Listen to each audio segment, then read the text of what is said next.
Assalomu alaykum aziz yurtdoshlar, assalomu alaykum aziz Burhan TV YouTube kanalimizni doimiy muxlislar va obunachilari. Bugun ham biz ajoyib bir suhbat uyushtirishni rejalashtirdik. Ajoyib deganim chunki suhbatdoshim o'zi ajoyib inson. Haqiqatan ham siz yaxshi bilasiz, ijodlardan tanishsiz. Yaqinda mana juda ham ko'pchilik orzu qilgan, niyat qilgan, qani siz nima uchun televideniya kamsiz, kam namoysiz deganda hozir birdaniga bir nechta kanallarda chiqib ketdilar. Assalomu alaykum. Assalomu alaykum. Demak, mehmonimiz doimiy siz bilganingizdek ana shu Burhan TVni doimiy mehmonlaridan shoiramiz Mohizoda Begim. Hozir men yuqorida eslatdim, haqiqatan bilasizmi, ko'p telekanallarda chiqishni boshladingiz. Mana yaqinda bormisiz, omonmisiz, O'zbekiston o'sha Milliy teleradio kompaniyasi qoshidagi Madaniyat va ma'rifat telekanali. Sizni boshqa kanalida emas, ayni Madaniyat va ma'rifat telekanalidan ko'rishni o'zi xohlardim. Qolaversa, ko'pchilik muxlislaringiz ham sizni shu kanalga mos deb bilishadi. Boshqa kanallar endi sekin-sekin o'zi chaqirib, nechta chaqirishadi, shunga vaqt topolmaydi, lekin mana shu qarang, bir og'iz taklif bilan yo'q demasdan, qimmatli vaqtingizni ayamasdan keldi, chunki siz vaqtingiz qimmatli, shoirlarni, ijodkorlar vaqti qimmat bo'ladi. Shu xususda to'xtalsangiz.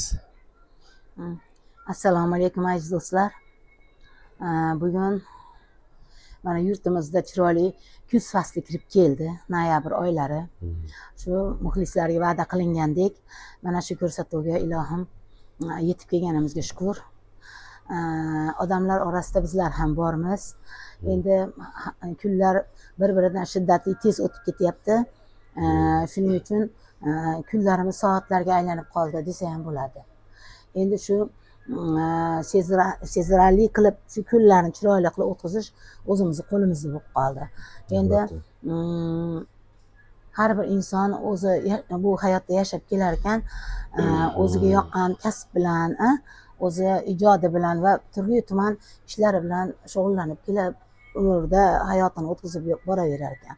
Shuning uchun men ham shu ijodiy o'zimni hayotimda bir necha yangiliklarni ko'paytirib qo'ydim.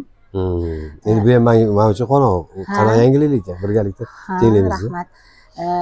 Endi buni birinchidan boshlayim aytadigan bo'lsak, o'zlaringizni shaxsan sizlarni mana admin rejissyorlar Burxon Sharapovning tashabbuslari bilan mana endi ko'rsatuvlarda ham ko'rina boshlayapman. Siz shaxsan siz olib borgan, taklif qilgan shu Madaniyat ma'rifat teleradio kompaniyasida bormisiz, omonmisiz ko'rsatuvida ilk bora qatnashdim. Juda ham xursandman. Bu yerda san'atkorlar, o'zimiz mana taniqli san'atkorlarimiz va aktrisa opalarimiz va o'zim qatnashdim. U yerdan juda ham xursand bo'lib keldim ochig'i. Shu joyda ozgina qo'shimcha qilmoqchiman, qadrli tomoshabinlar. Meni taklif qilganimni endi kamtarona mehnatimni aziz qilib gapirdingiz. Men rahmat shunchalik. Albatta sizni xalq ko'rish kerak. Sizni o'sha mana bizning YouTube kanalimizda juda ham ko'p muxlislaringiz, dunyo bo'yicha ko'p muxlislaringizni YouTubedan ko'radiganlar sharoiti bor, tele ekranda ko'rganlarni ko'radigan, ko'rmaydiganlarning sharoiti bor. Bor yo'q.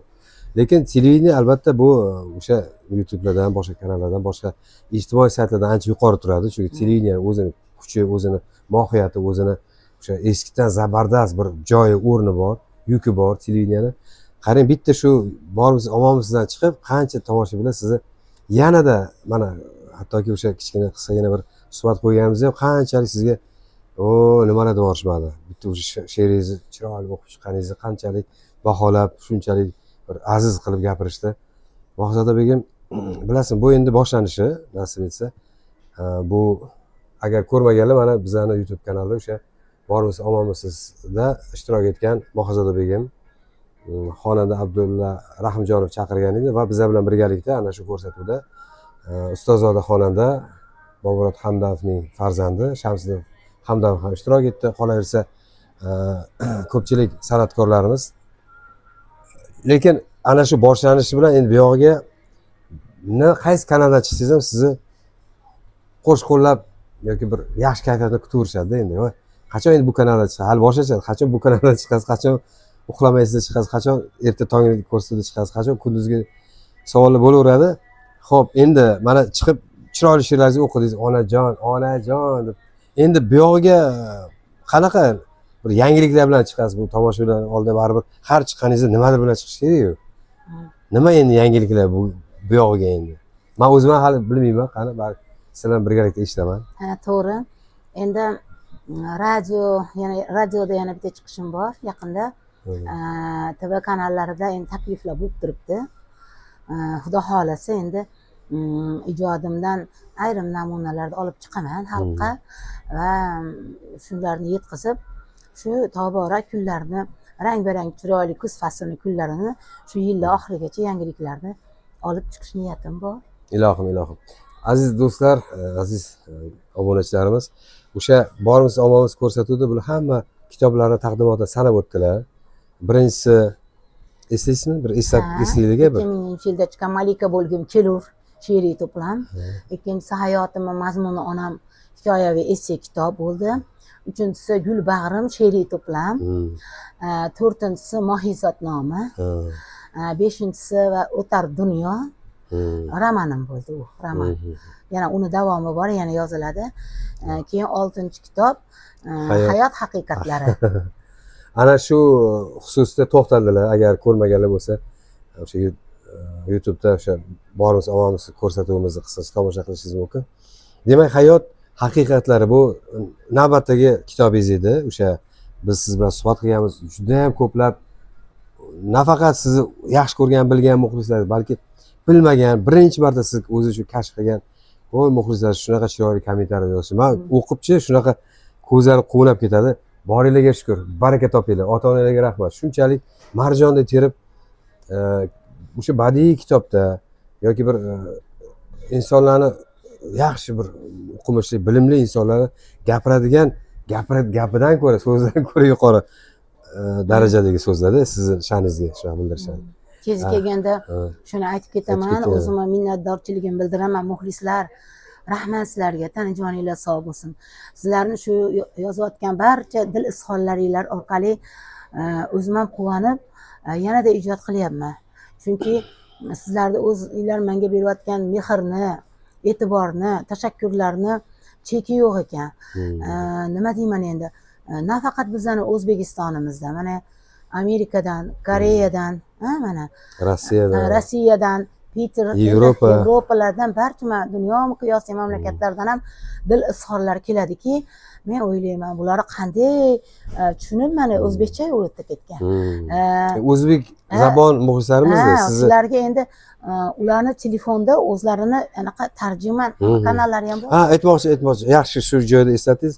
Yaqindagina o'sha ko'rsatuvni ko'rib, qarangki biz ko'rsatuvdan chiqib ozgina tamaddi qilish uchun bir nimaga kirdik, milliy taomlarga. O'sha joyda Amerikadan kelgan ikkita mehmon o'tirganiga birdaniga bularni ko'rib, qayerda ko'rganman, u YouTube'dan ko'p kovlaydi-yu. Shu bularga bir mulozamat bilan taklif qildi, o'tirib gaplashaylik. Shu tanishib, mana bu yog'ini gapirib bersangiz. Ular bittasi Toshkentdan, shu mana o'zimning mahallamdan, shu Dagestanskiy ko'cha. Amerikada yashaydi, menimcha. Amerikada yashaydilar. Yana bittasi Andijonimizdan. Yana ko'pchiligini fotosuratlarni ko'rsatdi. Ular barcha ko'pchilik Andijondan ekan. Shu amerikalik muxlislarim ekan. Ular dildan suhbat qilib, nima Mohizoda Maya deb Amerikaga bizni safar qilishimizni va ularnikida mehmon bo'lishimizni taklifini hech qo'yishmayapti. Haqiqatan ko'p taklif juda menga Telegramdan yuborib turibdilar. Ular ham to'g'ridan-to'g'ri o'sha WhatsApp orqali biz bog'lanib turibmiz. Yozganlari menga ham tashlaydi, bundoq qarayman, shu mehr bilan. Haqiqatan ularda bir yomon bir g'arazli niyat boshqa yo'q. Haqiqatan o'qimishli, juda bir dunyoqarash keng insonlar ekan. Nasib etsa, balki qachondir yaxshi Amerikadan suhbat uyushtirib, bir o'sha joylardan qanaqadir reportajlar tayyorlasak, ko'rsatib, navbatdagi kitoblarning taqdimoti o'sha yerda qilsak, to'g'rimi? Ha, yaxshi. Alloh niyat qilganmiz, Alloh o'zini o'sha nima deydi, niyatimizni amalga oshirsin. Ha, ilohim.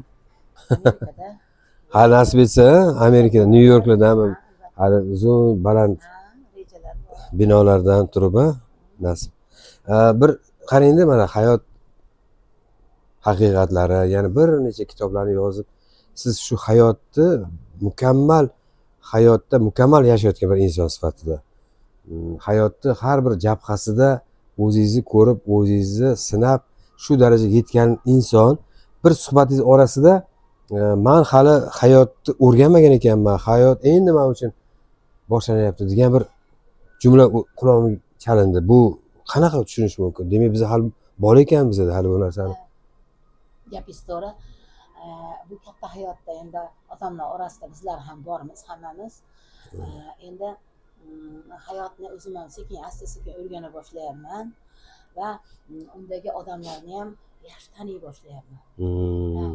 İnsanlarla orasida endi turli tuman odamlarga ro'baro kelasiz ekan, bu yashash turmush tarzimizda endi bizni Alloh bejizga bular bilan uchrashtirmaydi va taqdirni otgan nayzalari orasida va ba'zi bir nodonlarni ham bizni yuragimizga jarohat berganlarni ham ko'ryapmiz va shu qalbimizni eshiklarini ochib bu dardlarni tashlab ketar ekan va ularga biz e'tirof qilib, ularga takalluf qilib suhbatlashib ko'tarsak, ular majburiy deb o'ylar ekanlar.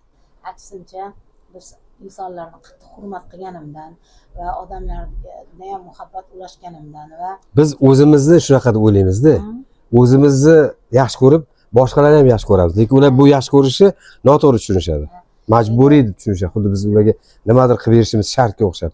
O'z hayot umrimizda yaxshiliklar qilib boraveramiz ekan, son sanoqsiz va bu yaxshiliklar ortida shu bergan yordamlarimizni biz aslida gapirsak, ular minnat deb tushunishadi. Albatta, xuddi biz qilgan ishimizni minnat qilayotgandek.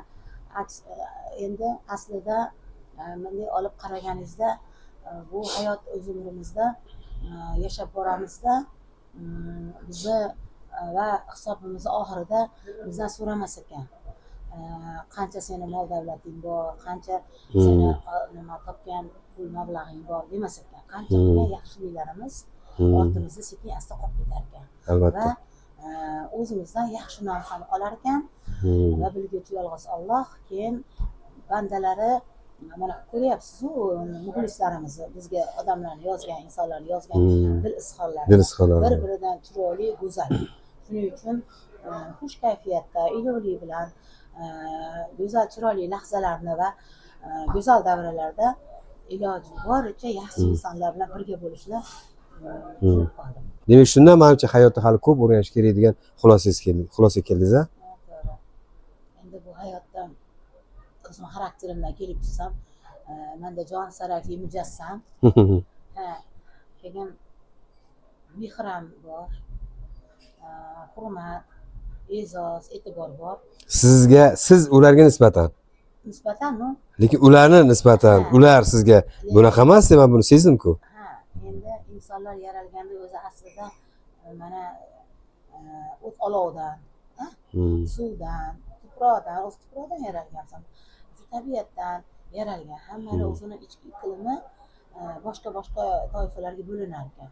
Shunda endi ular bilan mulohaza qilib hamsuhbat bo'lganimda ularni yaxshiroq tinglayman va ularning iltijoni qabul qilaman, yuragimga oson olaman.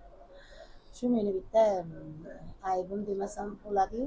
Hayotiy bir tarzingizda bu. Juda ham bu dunyoda kechirimliroqman. Mana bugun bir insondan, bir odamlar orasidan kimdandir xafa bo'lib uyga qaytgan bo'lsam, albatta kechasi bilan ertalabgacha mulohaza qilib o'ylanaman va ertalab yana shu oq tilak bilan mehrim yana shularga nisbatan jo'shaveradi. Mana do'stlaringiz ko'p san'atkor ichida. Sizni G'aybulla Qulabdullayev o'sha ustozozi, xonanda ham mohir dutor ustasi. G'aybulla Qulabdullayev bilan bir ko'rsatuvda ko'rdim. Shu haqida to'xtalsangiz. San'atimizni asl xazina egalari bular. G'aybulla Qulabdullayevni otalari ana indamadi qo'shig'i bor. Ne'matjon Qulabdullayev marhum xonanda. Bu insonni tavallud kunlari ekan, yaqin bo'lib o'tdi. Keyin ular bu insonni kamtarligi va o'ta san'atdagi bilimligi bu kelgusi avlodlarga bu ajdodlardan qoladigan merosligini his qildim, dildan his qildimda va bu insonni o'zimizni xushvaqt ko'rsatuvga birga yetalab bordik. birga bor. taklif qildim. Shuni ham sotib qo'ydingiz. Mayli, mayli. Bor. Shunda keyin ko'pchilikni ko'rib o'sha sizni hayot haqiqatlari kitobingizni ko'pchilikka taqdim qildingiz. Hattoki kitob shu darajada yaxshiligini sezib qolganlar o'g'irlab ham ketishdi. San'atkorlar ko'p edi juda u yerda. O'zbekiston xalq artisti G'ulomjon Yoqubov. G'ulomjon aka Yoqubovga taqdim qilindi kitob. Endi xolos so'rashdik G'ulom aka bilan anaqa o'zi oilaviy azaldan akalarim nima ular bilan oilaviy do'stmiz. Keyin opera san'atkori bor Ramizbek Usmonov. Ularga ham kitob taqdim qilib, yaqindan gaplashib va konserti bo'ladigan ekan, shunga taklifnoma berib, suhbatlashdik. Yaxshi, juda ajoyib takliflar, ajoyib chiqishlar. Bundan keyin ham bardavom bo'lsin. Ko'p chiqib yuring, muxlislaringiz sizdan albatta siz qancha ko'p ko'rsangiz shuncha xursand bo'lishadi. Sizni bir suhbatda ham xonanda, ham rahbar, ham ona, bunisiga yana xonanda Zohida Umarova bilan ko'rdim. Bu haqda ham to'xtalsangiz so'zlar. Aslida Zohidaga meni hurmatim cheksiz. Bu ayol izlanuvchan va tashabbuskor, ham ishda, ham oilada majburiyat bayrog'ini ko'tarib yurgan ayol desa ham bo'ladi. Endi uni san'atiga keladigan bo'lsak, san'ati shu yillar davomida insonlar qo'shiq yaratadi va bitta qo'shig'i vizitniy deydimi yo haykal bo'lib qoladimi, uni O'zbekiston deb kuylagan qo'shig'i tamal toshini qo'ydida san'atga desa ham bo'ladi. Ana hayotda o'ziga haykal qo'ydi qo'shiq bilan. Toma ko'l bo'lur deb, Toma ko'l bo'lur. Shu endi Zohidaxonni oilasi, farzandlari ham yaxshi, kunda birgamiz. Qizlari ham baxtli saodatda yashayapti. Yolg'izgina o'g'li Yorqinxo'jaga keladigan bo'lsam, Yorqinxo'jadagi kamtarlik, insoniylik va undagi ibo hayo yaxshi insonligida o'zi tarbiyalangani bilinib turadi va atrofdagi odamlarga va qarindosh urug'larga qilgan yaxshiliklari evaziga unga shunday chiroyli qo'shiqlar yaralib qoladiki, mana yaqinda millionlar orasida degan qo'shig'i ham mana ancha urf bo'lib unga taqdirda sovg'asi. Bilasiz nima uchun? Chunki Yorqinxo'jani o'zida masalan hozirgi kundagi bir marta bir yarimta yuzi ko'rinib qolib, o'zini osmonda yulduz deb sanaydiganlar xususiyati yo'q, hech qachon unaqa xislat yo'qda.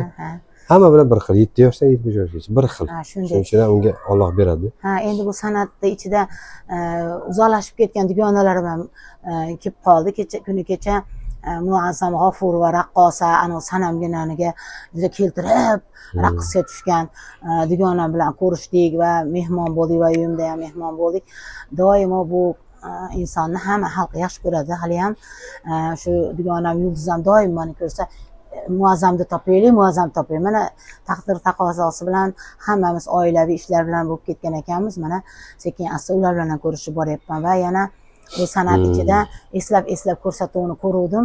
Unda barcha mana nima raqqosalar, ustozim Malika Ahmedova, Mamuriy Ergasheva. Sonda raqs bilan shug'ullanasiz-ku?